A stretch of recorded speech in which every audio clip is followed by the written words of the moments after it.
संभाग की खबरें यूट्यूब पर देखने के लिए आज ही सब्सक्राइब करें उदयपुर न्यूज और बेल आइकन पर क्लिक जरूर करें ताकि संभाग की हर खबर आप तक सबसे पहले पहुंच सके। दिल से निकलेगी बात तो दूर तलक जाएगी, किसी को हंसाएगी किसी को रुलाएगी। जिंदगी कुछ नहीं किस्सों की रवानी है, यकीन मानो दोस्तों मेरी और आपकी कहानी है। बात या फिर कोई करामात, सियासत या फिर अदावत, होंगी कुछ ऐसी शख्सियत जिन्हें देखना और सुनना चाहेंगे आप। दिल से निकलेगी लबों से फिसलेगी, आप तक पहुंचेगी मन की बात मनुराव के साथ। जो दृढ़ राखे धर्म को ते ही राखे करतार, आणि मंत्र लो जाप करे वो मेवाड़ी सरदार। जी हाँ, मेवाड़ में क्षत्रियों की महत्वपूर्ण भूमिका रही है। विधानसभा चुनाव 2018 चल रहे हैं, 7 दिसंबर को चुनाव है। हमने सभी वर्गों से बात की, सभी उम्मीदवारों से बात की, सभी समर्थकों से बात की, तो क्यों ना क्षत्रिय समाज से भी बात की जाए। जी, हमारे साथ अभी जो शख्सियत है वो किसी परिचय की मोहताज नहीं है। भाजपा के राष्ट्रीय कार्यकारिणी में भी रहे हैं, व्यापार प्रकोष्ठ में भी रहे हैं, सकल राजपूत समाज के भी रहे हैं और मेवाड़ क्षत्रिय महासभा में भी हैं। हमारे सामने साथ में तनवीर सिंह जी कृष्णावत हैं, जिनसे आज हम मन की बात करेंगे। कृष्णावत साहब, बहुत बहुत स्वागत है आपका हमारे खास कार्यक्रम में। अगर बात की, वैसे तो आपको सभी जानते हैं, अगर बात की जाए आपके राजनीतिक जीवन की शुरुआत की तो कब से हुई और कैसा, कौन सा ऐसा क्षण था जिस समय आपने इसको चुना? देखिए, विद्यार्थी जीवन से ही हम लोग संगठन से जुड़े हुए लोग हैं, संघ की शाखा के कार्यकर्ता हैं और स्वयंसेवक रहे हैं और एक सामाजिक परिवार से सबसे बड़ी बात है हम लोग बिलोंग करते हैं। हमारा जो परिवार है वो समाज सेवा में अग्रणी रहा है। राजनीतिक दल से हर व्यक्ति कहीं ना कहीं भावनात्मक या संगठनात्मक जुड़ा हुआ होता है। मैं भी भारतीय जनता पार्टी का कार्यकर्ता हूँ, इसमें कोई कहने की दौरे नहीं है, मगर जब से समाज की जिम्मेदारी हमारे ऊपर आई है उसके बाद मेरा ये मानना है किसी एक राजनीतिक दल की सोच से ऊपर उठ के हमको हमारे समाज के बारे में बात करनी चाहिए। और आज जो मेरे पास दायित्व है वो मेवाड़ क्षत्रिय महासभा, जो हमारे क्षत्रिय समाज की मातृ संस्था है, उसके महामंत्री का दायित्व मेरे पास है। और जैसे भी हम लोग सेवा कर सकते हैं वैसे हम लोग कर्मठ रूप से कार्य कर रहे हैं। और आज जो कि आपने मेरे को बोलने का मौका दिया, तो हम ये मानते हैं कि आपके माध्यम से हम हमारे समाज को, आम जनता को हमारी भावनाओं से अभिव्यक्त कर सके। जी, अगर इस सरकार की बात करें, इसी सरकार में पद्मावत मूवी बनी, राजस्थान में बनी, राजस्थान के कई जगहों को फिल्माया गया। चूंकि पद्मावती रानी साहब जो थी वो मेवाड़ से थी, इसलिए राजपूत समाज ने काफी विरोध किया। दुनिया भर में इसका विरोध देखा गया और मेवाड़ में भी काफी विरोध रहा। आप खुद सड़कों पर उतरे थे। आनंदपाल वाली बात भी करें, उसके बाद भी राजपूत काफी विरोध में आए थे। फिर भी पद्मावत अभी भी टीवी पे दिखाई जा रही है और उस विरोध के बाद में जो लोग आपके यहाँ पर थे, भली करणी सेना की बात करें, राजपूत करणी सेना की बात करें, या मेवाड़ क्षत्रिय महासभा की बात करें, या सकल राजपूत समाज की बात करें, अब वो कहाँ है, वो विरोध कहाँ है? मैं आपको एक बात तो स्पष्ट कर देना चाहता हूँ कि हमारा विरोध जो था वह सांस्कृतिक हमले के ऊपर विरोध था। किसी एक पिक्चर के माध्यम से आप हमारे मेवाड़ के जो इतिहास है या जो राजपूतों का जो एक स्वर्णिम इतिहास है उसको गलत चित्रण करके आने वाली पीढ़ी को आप एक ऐसा इतिहास बताने जा रहे हैं जिसके माध्यम से ये कहा जाए कि साहब ये मेवाड़ में होता था। तो हमने उसका विरोध किया था सांस्कृतिक हमले का, जो कि कहीं ना कहीं हर भारतीय को, हर हिंदुस्तानी के ये होता है कि हमें हमारी संस्कृति पे और हमारे इतिहास पे हमारे को गर्व है।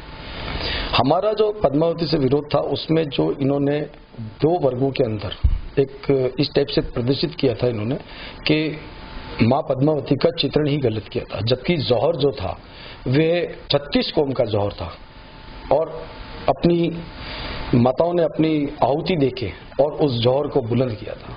तो हमारा स्पष्ट कहना था कि कोई एक पिक्चर बनाने वाला किसी भी तरह से इतिहास को तोड़ मरोड़ कर और कुछ भी प्रदर्शित करेगा तो आने वाले 50 साल बाद तो बच्चे वही देखेंगे, तो वही समझेंगे कि भाई ये इतिहास था, जबकि ऐसा कुछ भी नहीं था।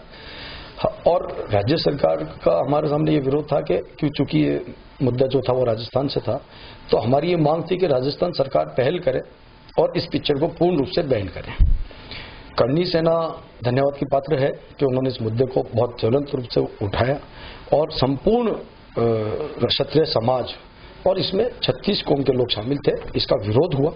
और हमारा यही कहना था कि एक तरफ तो जौहर स्थान जो चित्तौड़ का था वह हमारे कहीं न कहीं मातृशक्ति के सम्मान का प्रतीक है, उसके प्रति अगर इस तरह से फिल्माइजेशन हुआ तो उसका गलत चित्रण हो रहा है, इसका विरोध किया था, जिसका राज्य सरकार ने राजस्थान में तो बैन किया था, मगर केंद्र में भी भारतीय जनता पार्टी सरकार थी, हमने ये कहा था कि इसको पूर्ण रूप से बैन किया जाए और बहुत लंबा आंदोलन चला था। राजस्थान में तो बैन हो गई थी, मगर केंद्र सरकार ने ये कहा था कि इसकी समीक्षा करेंगे और ये करेंगे और एक कमेटी का गठन भी इन्होंने किया था। उसके उपरांत जो हुआ, जैसा अभी आप बता रहे हैं कि भाई टीवी के ऊपर और ये प्रदर्शन हो रहा है, तो ये कहीं ना कहीं केंद्र सरकार की विफलता है। इस पिक्चर को पूर्णतः बैन ही करना चाहिए था। आनंदपाल वाले मामले में क्या कहना चाहेंगे? देखिए, आनंदपाल जी वाला मैटर था, इसमें हमारा साफ कहना है कि हम उसकी पास हिस्ट्री पे नहीं जा रहे हैं कि आपने उनका क्या प्रदर्शित किया कि वो एक एनकाउंटर था, जो भी था, मगर जब अंत्येष्टि होती है, किसी की शव यात्रा होती है, तो उसमें सभी समाज, सभी वर्गों के लोग शामिल होते हैं, चाहे वो उसकी पूरी छवि क्या है, इससे हमारे को कोई वो नहीं कह रहे हैं। पहली बात तो उसमें भी पूरी तरह से इन लोगों ने गलत पिक्चराइजेशन किया कि साहब आनंदपाल जी प्रकरण को गलत हवा दिया पूरे राज्य में। फेक एनकाउंटर था जिसकी सीबीआई जांच कर रही है, इसलिए मैं उसमें ज्यादा नहीं बोलूंगा। मगर अंत्येष्टि में शामिल होने के लिए जो समाज के लोग आए, उनके ऊपर जिस तरह से मुकदमे दर्ज हुए, गाड़ियों के नंबर देख के उनको नोटिस दिए गए और जिस तरह से फर्जी मुकदमे दर्ज हुए, वे पूर्णतः गलत थे और इसमें सीधे सीधे राज्य सरकार का अकेला होता है।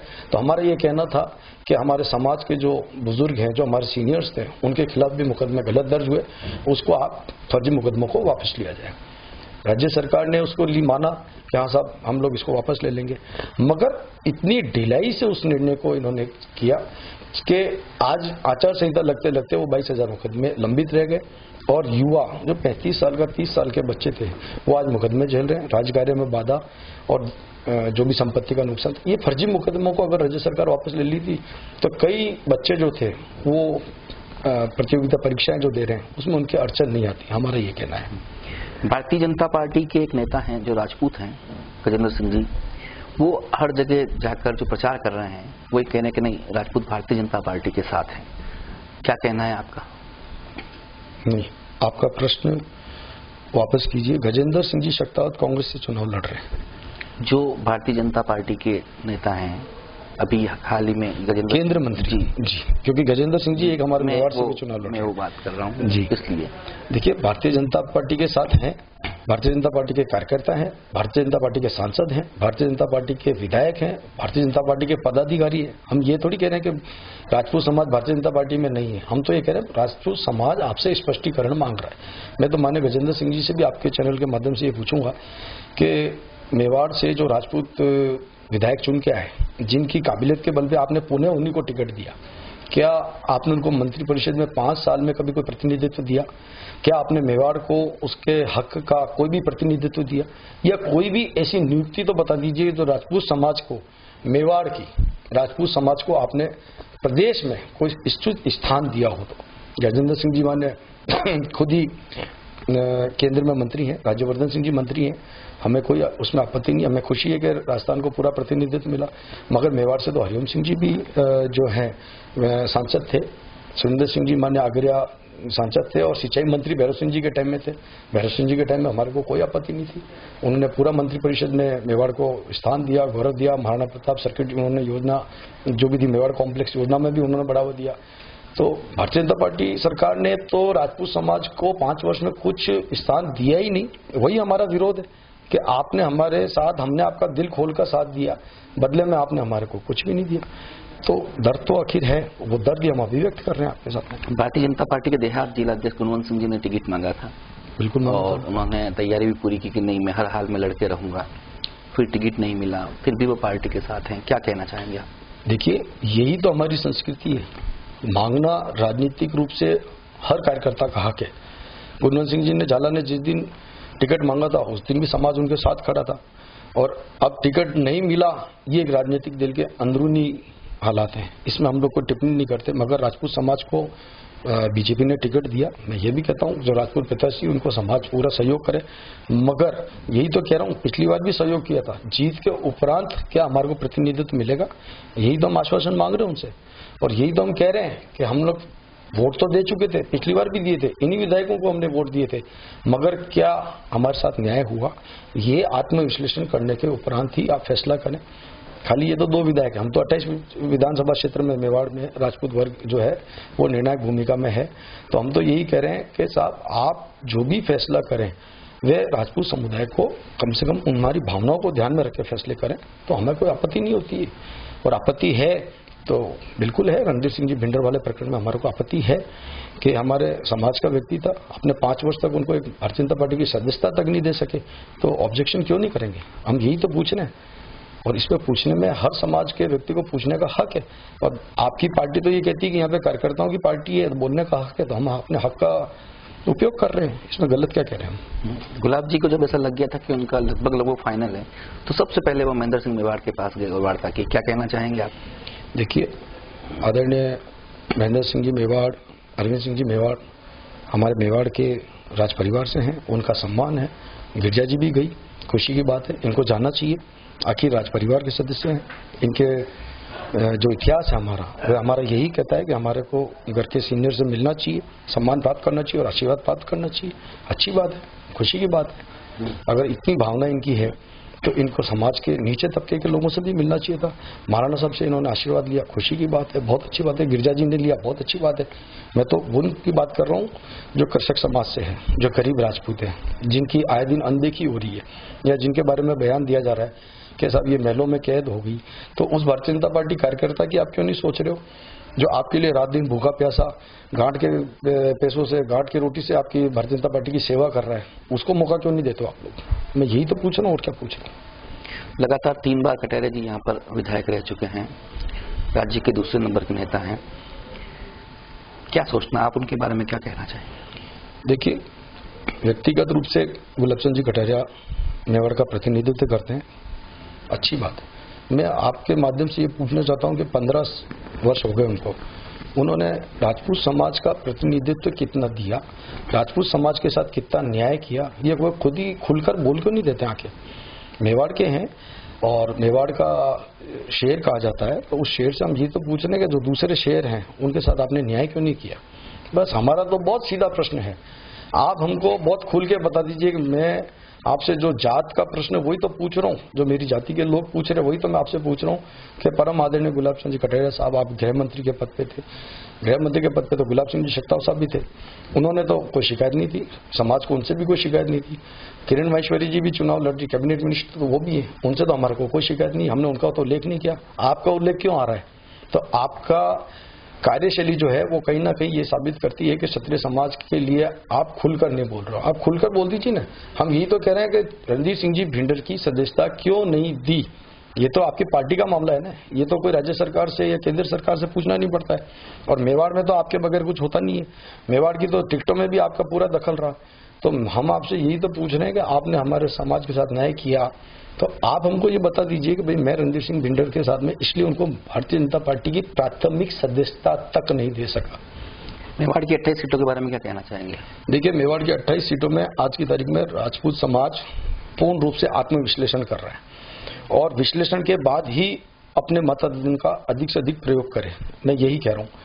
मगर साथ में यह भी कह रहा हूँ कि एक बार चाहे वो ट्राइबल प्लान हो, तो जो रिजर्वेशन की सीट है वहां पे भी सवर्ण समाज के लोग कई वर्षों से आंदोलन कर रहे हैं, बड़ा आंदोलन किया, डूंगरपुर में किया, आसपुर में किया, समानता मंच ने आंदोलन किया। तो मैं यही पूछना चाहता हूं कि जिस भी क्षेत्र में आप मतदान कर रहे हो, अपने विधायक जी से ये पूछिए कि आपने हमारे लिए क्या किया। आज घोषणा पत्र में भी जैसे उल्लेख किए, समाजों का भी उल्लेख किया, तो मैं यही तो पूछ रहा हूँ कि साहब आप वर्ग विभाजन करके राजनीति कर रहे हैं, वर्ग विभाजन के आधार पर आप टिकट बांट रहे हैं, तो खुल के क्यों नहीं बोलते कि भाई हमने श्रवण जाति या श्रवण वर्ग के लिए टीएसपी प्लान में ये हमारी घोषणा है। तो फिर ये इतनी जरूरत ही नहीं पड़ती हमारे को विरोध करने की। नगर निगम की बात करें, आप पर्यटन क्षेत्र से भी जुड़े हैं, कैसा लगा महापौर का कार्यकाल? आपको किस तरह का लगा? मेरे से ज्यादा अच्छा आकलन तो आपके हाथ में है। उदयपुर की आयड़ नदी की ऊपर सर्वाधिक फोकस किया गया। मेरे ख्याल से टोकर चौराहे के बाद में अगर वेनिस नदी का असली रूप देखना हो तो मादड़ी सब एरिया से आगे जाके आप वेनिस नदी को पूरी तरह से खुलकर देख सकते हैं, जो कि कहीं ना कहीं शहर और ग्रामीण विधायन क्षेत्र में ही आ रही है। मैं नहीं मानता कि इतनी ज्यादा इसका जितना प्रोपेगेंडा किया गया उतना धरातल पे काम नहीं हुआ है। दूसरा, पूरा क्षेत्र उदयपुर का जो है वो खुदा हुआ है। आए दिन कोई भी सड़क खुद जाती है, आए दिन कहीं पे भी नगर निगम का पेच वर्क चलता है। तो सीवरेज की भी प्रॉब्लम सबके सामने है, सीवरेज भी कोई बहुत ज्यादा सक्सेस नहीं गया हमारे। हम यही तो पूछना चाह रहे हैं कि साहब, आपके सानिध्य में जब इतना कार्यकाल हो रहा है और आपकी सीधी मॉनिटरिंग जिस डिपार्टमेंट पे है, या नगर निगम आपसे बिना पूछे पत्ता भी नहीं हिलता है, वहां पर क्या ईमानदारी से आप कह सकते हैं कि जितना उदयपुर की जनता ने आप पे विश्वास किया या जितना आपने सोचा उतना कार्य हुआ? ये तो आत्मविश्लेषण की बात है, वो खुद ही बोल देंगे और उदयपुर की जनता जानती है सामने कि उनके साथ क्या हुआ है। चाहे वेंडर स्ट्रीट वाली प्रॉब्लम हो, चाहे वेंडर्स की प्रॉब्लम हो, इन चीज का कोई समाधान नहीं हुआ। यातायात की कोई खुला समाधान नहीं हुआ। नगर निगम को जो क्षेत्र में कार्य करने चाहिए थे वहां पे पार्षदों से मेरे से ज्यादा अच्छी रहे तो भारतीय जनता पार्टी का पार्षद ही आपको दे देगा क्या कि वो संतुष्ट है या नहीं। ये तो खुली बात है, उदयपुर के हर नागरिक को दिख रहा है कि नगर निगम का कार्यकाल कैसा है और क्या हो रहा है। राजपूत समाज किसके साथ है? राजपूत समाज अपने आप में पूर्ण स्वतंत्र है। हमने अपनी नाराजगी व्यक्त कर दी है। राजपूत समाज 36 कौम को साथ लेके चलने वाला है और जो भी निर्णय करेगा वह बहुत आत्मविश्लेषण करने के बाद निर्णय करेंगे। और हम तो यही करेंगे कि मेवाड़ के नागरिक हैं, मान सम्मान हमारे को पूरा चाहिए, आत्मसम्मान पे कोई कंप्रोमाइज नहीं है, चाहे वह भले सगे घर का भाई हो या हमारे परिवार के सदस्य हो। जहां आत्मसम्मान की बात है वो हम खुले रूप से कह रहे हैं कि आत्मसम्मान पे कोई कंप्रोमाइज नहीं होगा और आत्मसम्मान की लड़ाई। बालू सिंह जी कानावत ने जनता सेना का समर्थन किया है और वो दिख भी यहाँ के प्रत्याशी के साथ रहे हैं और वो जगह जगह राजपूत समाज को यही मैसेज दे रहे हैं, क्या कहना चाहेंगे आप? तो जनता सेना के संस्थापक कौन है? राजपूत ही। जब उनके साथ अन्याय हुआ तो सिंपैथिकल समाज तो उनके साथ खड़ा रहेगा, बिल्कुल रहेगा। रणदीप सिंह जी भिंडर के साथ अगर कहीं उदयपुर शहर में अगर खड़े रहने की बात होगी तो समाज सबसे पहले उनके साथ खड़ा रहेगा। 36 कौम उनके साथ खड़ी रही है। और आपको तो ये बात बहुत खुले तौर पे बोल रहा हूँ कि हमारी जनता सेना की ने जो निर्णय किया वो हमने कोई राजपूत को टिकट तो नहीं दी, हमने कोई जातिगत बात तो नहीं करी, हमने उसी वर्ग के व्यक्ति को जनता सेना ने यहाँ पे टिकट दी है जिस वर्ग से माननीय गुलाब चंद जी कटारे आ रहे हैं। तो जनता सेना तो भारतीय जनता पार्टी की ही एक व्यक्ति को टिकट दिया है और एक कार्यकर्ता को टिकट दिया है। तो इसमें कोई दोहरा ही नहीं है कि जनता सेना और भारतीय जनता पार्टी, यही तो हम कह रहे हैं कि आप लोग खुल के तो बोलिए। आपके बीच में मनभेद है या कोई बात है तो आप इनके साथ न्याय क्यों नहीं हुआ, इतनी सी बात हम पूछ रहे हैं। मेवाड़ क्षेत्रीय महासभा ने यही तो आपसे पूछा कि मेवाड़ क्षेत्रीय महासभा को इन्वॉल्व होने की जरूरत ही नहीं किसी राजनीतिक दल के आपसी विवाद में, मगर मेवाड़ क्षेत्रीय महासभा ये तो पूछेगी एक राजपूत की हैसियत से रणदीप सिंह भिंडर के साथ में जो न्याय नहीं हुआ मान्य गुलाब जी आप उसको स्पष्ट कर दें। इतना सा हमारा पूछना है और उसमें जवाब देने में इतनी देरी क्यों हो रही है मेरे को समझ में नहीं आ रहा। उदयपुर शहर की राजनीति में कौन सी जाति सबसे आगे है? देखिए, जातिगत रूप से अगर बात करें या ये एनालिसिस करें तो उदयपुर की जनता तो 36 कौम के साथ लेकर चलने वाली जनता है और मेरे को तो कभी नहीं लगा कि यहाँ पे कभी जातिगत आधार पर हमने कभी कोई फैसले किए हो। बचपन से खेल के बड़े हुए इन्हीं गलियों में, कभी हमको फर्क लगा नहीं। मगर अभी ये फर्क पता नहीं क्यों हो रहा है कि ये महाजन समुदाय से या ब्राह्मण समुदाय से है या ओबीसी समुदाय से है या ऐसा कुछ नहीं है। जो उदयपुर जनता, हमने तो ये पता है कि हमारे यहाँ पे पर्यटन के क्षेत्र में हमारी एक अलग पहचान है, हम लोग विश्व स्तर पे हमारी पहचान है, उस पहचान को हम कायम रखें। आने वाले पर्यटक के नजरों में ये छवि नहीं जाए कि हमारी जो झीलें हैं वह दूषित हो, रोड नेटवर्क हमारा खराब हो। तो किसी एक जाति का नहीं हो गया, उदयपुर तो 36 कौम का शहर है आदिकाल से। महाराणा प्रताप की मूर्ति लगती है तो भीलू राणा की भी लगती है, हकीम का सूरी की भी लगती है और सबकी मूर्तियों को हम प्रताप जयंती पे माल्यार्पण करते हैं, पूजा करते हैं। 36 कौम का शहर है ये। उदयपुर शहर में 11 उम्मीदवार मैदान में है, क्या लगता है कौन सा उम्मीदवार सटीक बैठेगा? ये एक ऐसा प्रश्न है कि एक मतदाता से आप पूछते हैं कि आप किसको मतदान करेंगे, जबकि मेरे ख्याल से ये सबसे गोपनीयता का सवाल है। तो इसमें तो मैं यही कहूंगा कि बहुत आत्ममंथन करके और बहुत एनालिसिस करके किसी को भी तरह से ये ना सोचें कि कांग्रेस और बीजेपी से ऊपर उठ के सोचें कि हमारे शहर के हित में क्या होगा, क्योंकि अब जरूरत है हमारे को हमारे शहर के बारे में जो सोचे, जो हमारे आने वाली पीढ़ी के बारे में सोचे, क्योंकि ये वो शहर है जहाँ पे मेडिकल यूनिवर्सिटीज है, ये वो शहर है जहाँ पे 7 से ज्यादा यूनिवर्सिटीज है, ये वो शहर है जो विश्व मानचित्र पे पर्यटन के क्षेत्र में उभर कर आया है, ये वो क्षेत्र है जहाँ पर आज बड़ी से बड़ी सेलिब्रिटी अपनी शादी के लिए तत्पर रहती है कि हमारी शादी उदयपुर में हो। उस शहर की पहचान, उस शहर की ऐतिहासिक धरोहर हम संभाल के रख सकें और उसमें जो आपको काबिल लगे आप उसको मतदान करें, ऐसा हमारा मानना है। बस ये हम आपसे। दोनों ही पार्टियों के बड़े नेता एक दूसरे पर छींटा कसी पर उतर आए हैं। विकास की बात कहीं दिखती नहीं, कोई विकास के बारे में कह ही नहीं रहा है। एक दूसरे पर आरोप प्रत्यारोप का दौर है, जात पात पर मतदाताओं को बांटा जा रहा है। क्या कहना चाहेंगे? जगह जगह योगी आदित्यनाथ अपने हिंदुत्व की बात करते हैं, कोई किसी की बात करता है। मेरा ये मानना है कि संकीर्ण मानसिकता से ऊपर उठ के हमको सोचना होगा। आप टिकट देते हो कि ये सोच रहे हैं माने लाल सिंह का झाला का टिकट क्यों काटा, सीधा सब सवाल है। पार्टी कार्यकर्ता की हैसियत से कांग्रेस ने, मैं यही पूछना चाह रहा हूं कि कांग्रेस ने लाल सिंह जी झाला में कमी क्या देखी? जो टिकट तो दे दिया और टिकट वापस ले लिया। रणजीत सिंह बिंडर कर्मठता के आधार पे थे, आपने कार्य तो पूरा ले लिया। राष्ट्रपति चुनाव में उनका वोट ले लिया, जब राज्यसभा के चुनाव में जब आपने वोट ले लिया, कार्यकर्ता की हैसियत से उनमें क्या कमी थी? तो आपने बीजेपी ने उनको नहीं लिया। यही तो प्रश्न हम पूछ रहे हैं आपसे कि ये जातिगत सोच से ऊपर उठ के हमको सोचना होगा कि क्या होगा। आज हमको राजपूत जाति को खुलकर क्यों बोलना पड़ा? हम तो 36 कौम के साथ जैसा चलते आ रहे वैसे चलते आ रहे। कहीं ना कहीं हमारे को ये लग रहा है कि आज आप जातिगत आधार पर जो फैसले कर रहे हो उससे मेवाड़ की जो इतिहास है हमारा, उस पर कहीं ना कहीं हम डैमेज हो रहे हैं, इसलिए हमको बोलना पड़ रहा है। एक अंतिम सवाल है, मेवाड़ के मतदाताओं को आप क्या कहना चाहते हैं? जो भी मेवाड़ के मतदाता हैं 7 दिसंबर को मतदान करेंगे। मैं मेवाड़ के मतदाताओं से ये निवेदन करूंगा कि आपका जो वोट है ये आपके आने वाले 5 वर्ष में आपकी क्षेत्र के विकास और भाग्य को तय करेगा। स्पेशली मैं राजपूत जाति से भी ये निवेदन करूंगा कि वह बहुत सोच समझ के ये निर्णय करें, भावनाओं में ना बहे। हम लोग भावनात्मक लोग हैं, भावनाओं में ना बहे। और अगर आपके क्षेत्र में सही उम्मीदवार सही घोषणा कर रही तो आप उसको बहुत सोच समझ के वोट दें और 36 कौम को मतदान के लिए आप ज्यादा से ज्यादा बोलिए, ताकि इन जनप्रतिनिधियों को ये एहसास हो जाए कि ये वो मेवाड़ है जहां पर धोती घोषणाएं और खोखले वादे नहीं चलेंगे। यहाँ की जनता जागरूक है और जैसे हम लोग आदिकाल से जागृत थे तो जागृति हमको लानी पड़ेगी, अन्यथा आने वाले टाइम में वर्ग विभाजन अगर पैदा हो गया तो ये हमारे लिए बहुत दुखदायी होगा। तो ये थे तनवीर सिंह जी कृष्णावत, जिन्होंने अपनी मन की बात कही।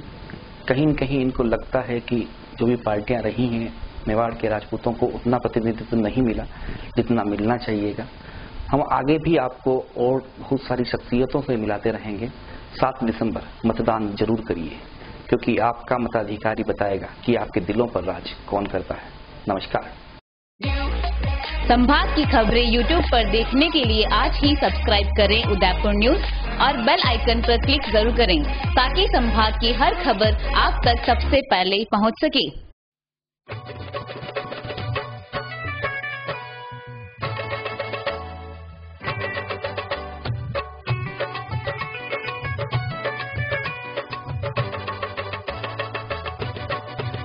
मारो कहणो है जी वोट देणो है जी, मारो कहणो है जी वोट देणो है जी, वोट सबने देणो है, हाँ वोट सबने देणो है। मारो कहणो है जी वोट देणो है जी, वोट सबने देणो है, हाँ वोट सबने देणो है।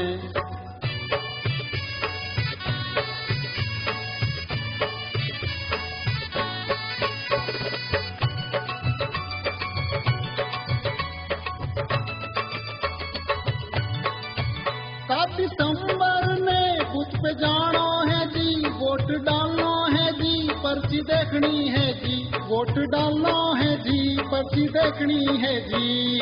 बीवी पेट में देखनी है, हाँ बीवी पेट में देखनी है। मारो कहणो है जी वोट देना सबने देनो है, हाँ वोट सबने देनो है।